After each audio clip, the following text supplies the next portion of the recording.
E eu acho que, hoje em dia, a fome maior que eu tenho é de entender mesmo o porquê que eu tenho tanta fome, entendeu? Porque foi a primeira pergunta que eu fiz quando eu cheguei na psicanálise. Eu falei, o que que é que eu tô querendo? O que que é que eu tô querendo? Porque eu achei que eu queria ganhar dinheiro.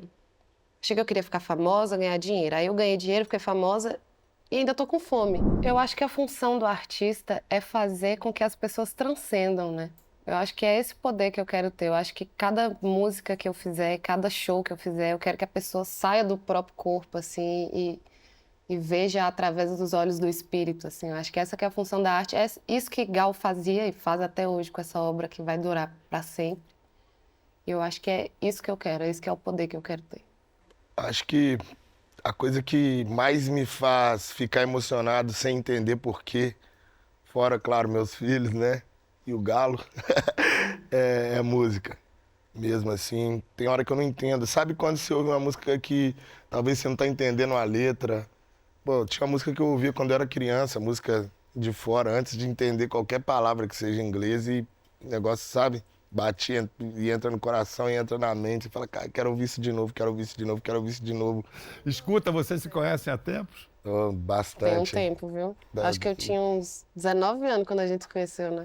Tem quase uns 10 anos isso, será? Você, Mas nós estamos velhos, viu? Tá chegando, né? velho, você tem 28 anos Eu ainda. tenho 28. Então, Você já quase fez 10.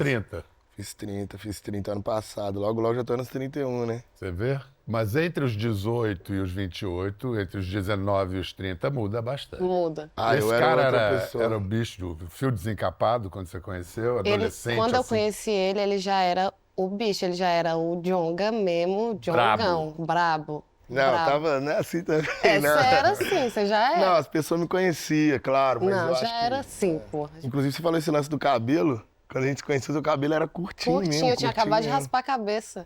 A gente se conheceu, na verdade, foi fazer uma reunião com um amigo nosso, que canta, LG e tal.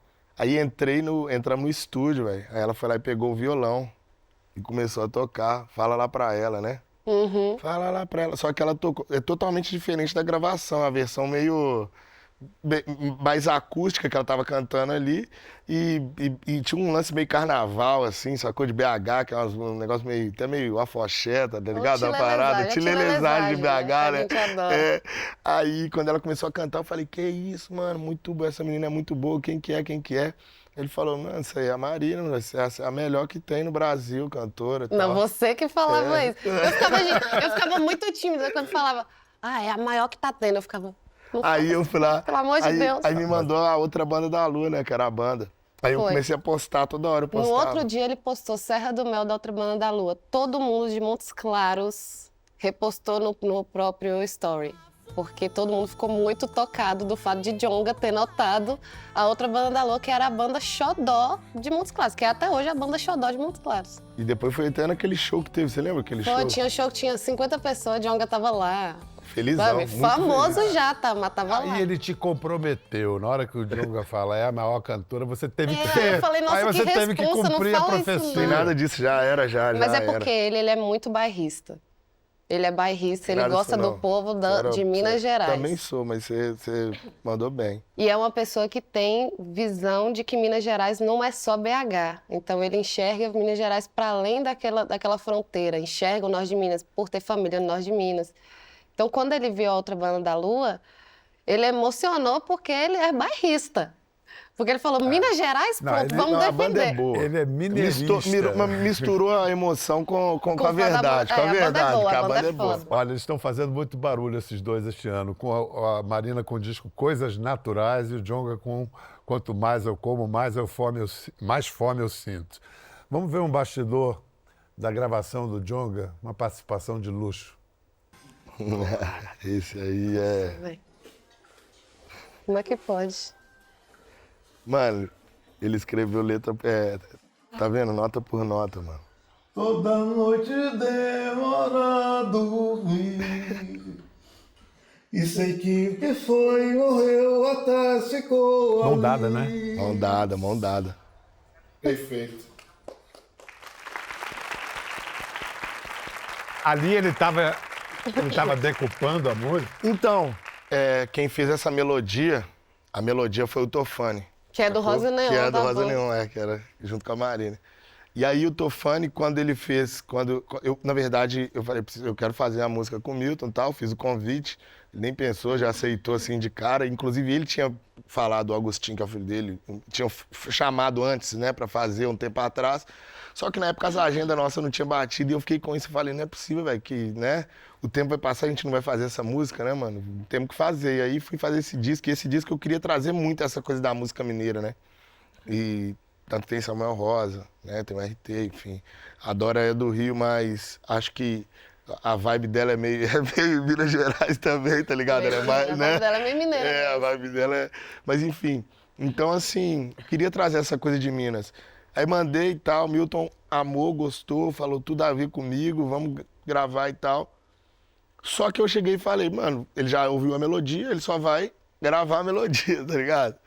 Não, ele pegou a letra e falou, não, agora eu preciso escrever. Escreveu nota por nota ali, embaixo de cada palavra, do jeito que ele precisava Caralho. cantar. Eu tenho aquele papelzinho ali, vou até enquadrar ele Gente. depois. Escreveu nota por nota, e eu acho que o disco é sobre isso também, né? Sobre essa fome, essa coisa da vontade, tá ligado?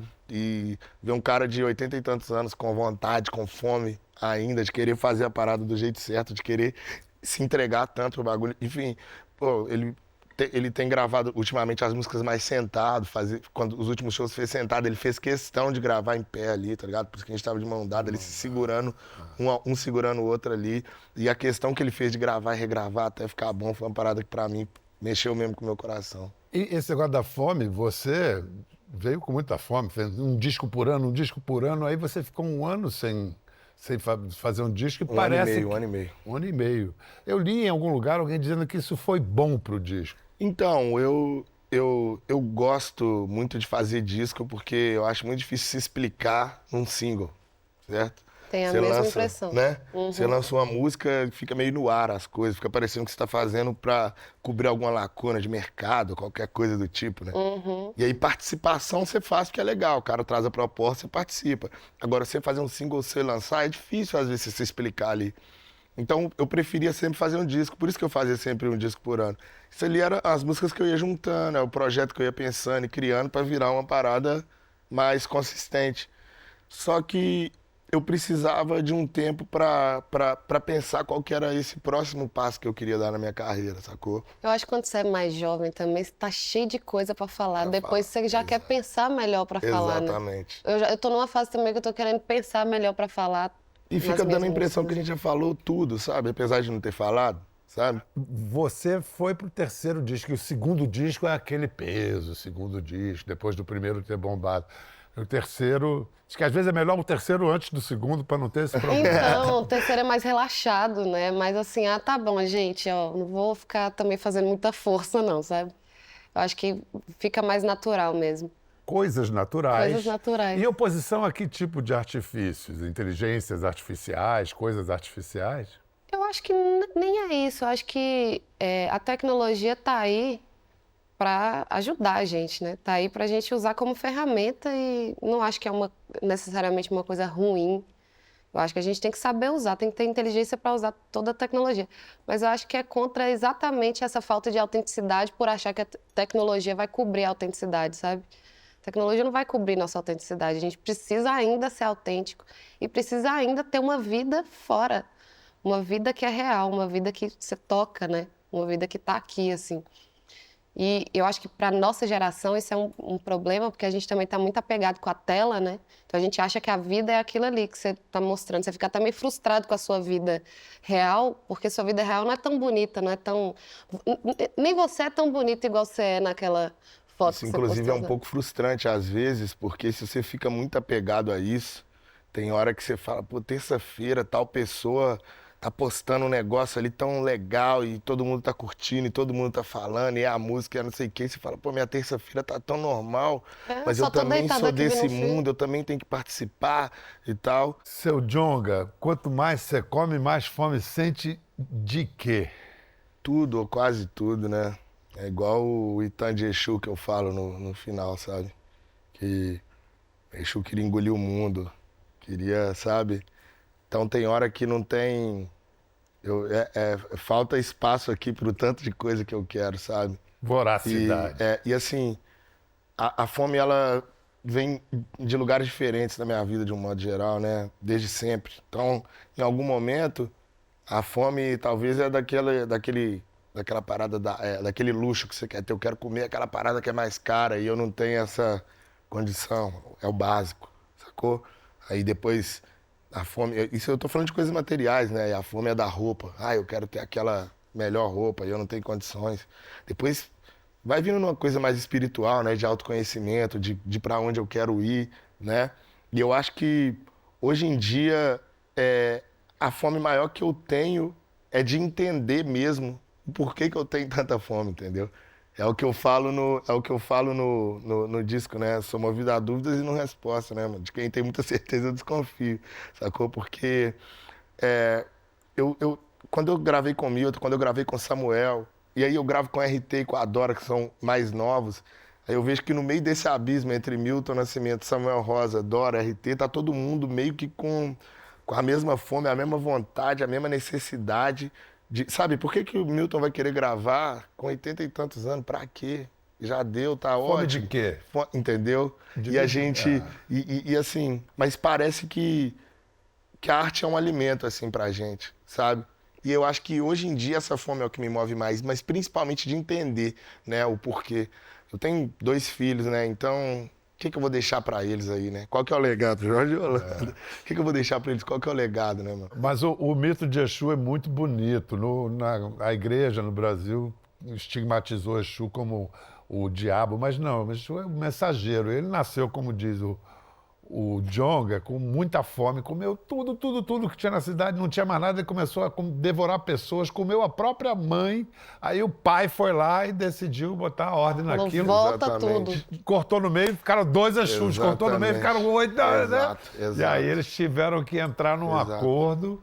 E é isso. E é a antropofagia brasileira, né? Mas é assim que eu me sinto, Toda vez que eu apanho, que alguém fala que alguma coisa que eu fiz foi ruim, ou que não tem a ver, ou que não faz sentido, independente de eu concordar ou não que foi ruim ou que não faz sentido, porque, né, isso é bem pessoal, inclusive, dá vontade de fazer mais, na verdade. Não consigo desanimar, não sou de desanimar por causa de crítica, dessas coisas, sabe? Mas por ter devorado tudo, reza que Exu, para ele nada era estranho, nenhum ser humano e nenhuma Exato. atitude era E por isso estranha. que todo mundo Tudo tem um é pedacinho incorporado de à Exu própria em si. natureza.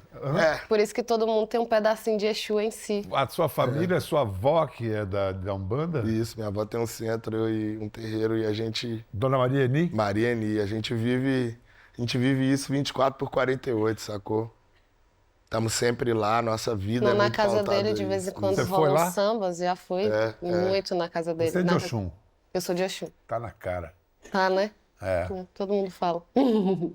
Mas assim, eu tô fazendo psicanálise agora, né? Tô achando muito interessante fazer psicanálise porque você conversa sobre tudo, né? Você conversa sobre seus pensamentos mesmo, o que passa pela sua cabeça, assim. E essa coisa de perceber que eu queria transcender, porque foi a primeira pergunta que eu fiz quando eu cheguei na psicanálise. Eu falei, o que é que eu tô querendo? O que é que eu tô querendo? Porque eu achei que eu queria ganhar dinheiro. Achei que eu queria ficar famosa, ganhar dinheiro. Aí eu ganhei dinheiro, fiquei famosa e ainda tô com fome. Ainda quero alguma coisa que eu não sei o que é. E aí essa pergunta, ela não dá a resposta, mas ela espera eu chegar na resposta. E na psicanálise se estuda muito essa coisa da transcendência, né? Da Santa Teresa d'Ávila, enfim, várias coisas relacionadas ao transcender e encontrar o divino, encontrar o seu espírito quando você transcende. Ela me mostrou, assim, ela me fez enxergar que a fome que eu sentia quando eu saí de Taiobeiras não era... Eu queria ganhar dinheiro, eu queria ter qualidade de vida, ter poder aquisitivo, Que uma você coisa ficar não tem nada a famosa. ver com a Coisa não tem nada a outra, ver com a outra. Mas o que eu mais queria era transcender eu mesma. E aí, quando eu transcendesse eu mesma, eu seria capaz de fazer outra pessoa transcender. E é a vontade primordial mesmo, assim. Eu acho que essa que é a fome. E a Umbanda, né, o Candomblé, aliás, não só, várias religiões, tem uma função psicanalítica. Cada um encontra um jeito de fazer a sua psicanálise. É para transcender, né?